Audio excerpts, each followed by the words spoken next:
Assalamualaikum warahmatullahi wabarakatuh. Hai Sobat Pembelajar, bersama dengan saya Didi Kurniawan dan pada kesempatan kali ini kita akan belajar bersama tentang salah satu konsep di dalam audit yang bernama Program Kerja Pengawasan Tahunan atau biasa disingkat menjadi PKPT. Oke, mari kita mulai pembelajaran kita. Untuk belajar tentang PKPT, maka kita perlu menjawab 4 pertanyaan utama, yaitu apa sebenarnya yang dimaksud dengan program kerja pengawasan tahunan, lalu bagaimana bentuk dari PKPT itu, apa saja isi atau komponen PKPT, dan yang terakhir pertanyaannya adalah peran atau fungsi dari PKPT itu sebenarnya apa. Mari kita jawab satu persatu. Yang pertama, apa yang dimaksud dengan PKPT itu? PKPT dapat kita definisikan secara sederhana sebagai berikut. Perencanaan pengawasan yang dibuat oleh fungsi audit internal untuk periode setahun ke depan. Dari definisi singkat ini, kita dapat elaborasi dan temukan 3 ciri atau karakteristik PKPT. Karakteristik pertama, PKPT itu merupakan suatu rencana kegiatan atau program kerja pengawasan. Ciri yang kedua, bahwa yang namanya PKPT itu dibuat biasanya oleh unit audit internal. Jarang sekali unit audit eksternal seperti kantor akuntan publik menyusun suatu PKPT. Lalu karakteristik yang ketiga, PKPT itu akan dibuat untuk masa periode 1 tahun ke depan. Oke, berikutnya kita akan jawab pertanyaan yang kedua. Setelah kita tahu definisi dan karakteristik PKPT, perlu kita ketahui pula bagaimana bentuk PKPT itu.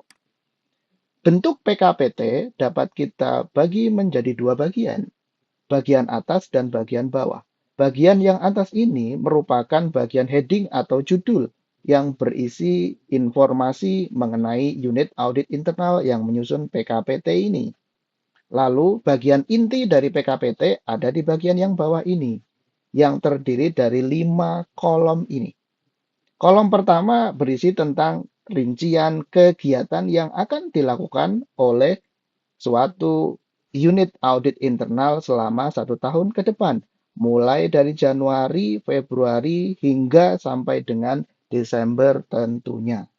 Lalu, kolom kedua berisi mengenai waktu, berapa lama setiap kegiatan ini, waktunya yang dibutuhkan berapa hari. Sebagai contoh, misalkan review penerapan manajemen risiko butuh waktu 10 hari kalender, sementara sosialisasi anti korupsi hanya membutuhkan waktu 1 hari saja. Kolom ketiga berbicara tentang berapakah personil auditor yang dibutuhkan untuk menjalankan setiap kegiatan ini. Sebagai contoh, monitoring pengendalian intern, butuh SDM berupa auditor sebanyak 3 orang. Diklat audit dasar akan diikuti oleh 3 orang auditor pula. Lalu kolom yang keempat ini berbicara tentang anggaran biaya yang dibutuhkan untuk menjalankan setiap kegiatan ini. Sebagai contoh, diklat audit dasar butuh anggaran biaya 3 juta rupiah. Sosialisasi anti korupsi di lain sisi tidak memerlukan biaya. Lalu kolom kelima yang terakhir adalah kolom keterangan. Apabila ada informasi yang dirasa penting untuk diketahui, maka dicantumkan di kolom ini. Apabila tidak ada informasi yang sekiranya dibutuhkan, maka kolom ini dikosongkan saja. Nah, jadi ini adalah bentuk layout dari PKPT. Pertanyaan berikutnya, pertanyaan yang ketiga, kita akan jawab apa saja sebenarnya komponen atau isi PKPT itu. Sebenarnya kalau kita menjawab komponen atau isi dari PKPT itu, kita bisa mengacu pada bentuk layout PKPT yang tadi, yang terdiri dari 5 kolom ini. Dan 5 kolom ini merupakan representasi dari komponen atau isi PKPT.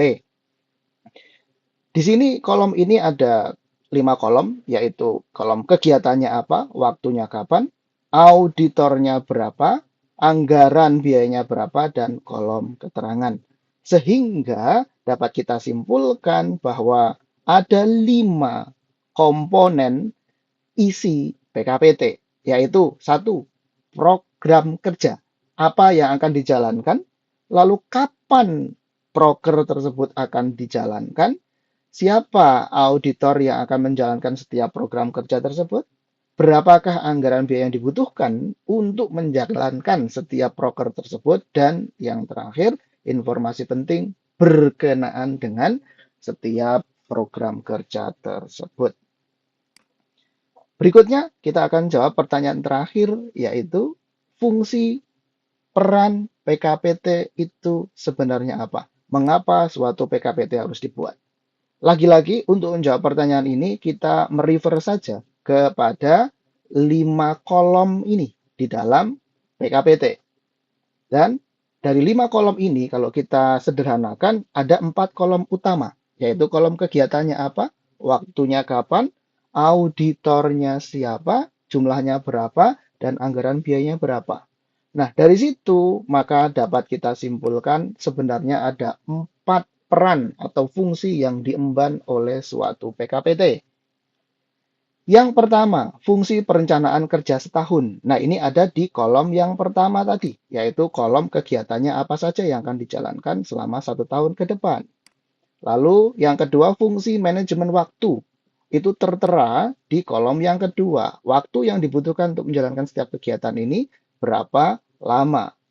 Lalu berikutnya, fungsi alokasi SDM. Ini tentu saja berbicara tentang auditor yang dibutuhkan untuk menjalankan setiap kegiatan ini, berapa orang. Lalu yang terakhir, fungsi penganggaran. Ini tercermin di dalam kolom keempat, yaitu berapakah biaya yang dibutuhkan untuk melaksanakan setiap kegiatan tersebut.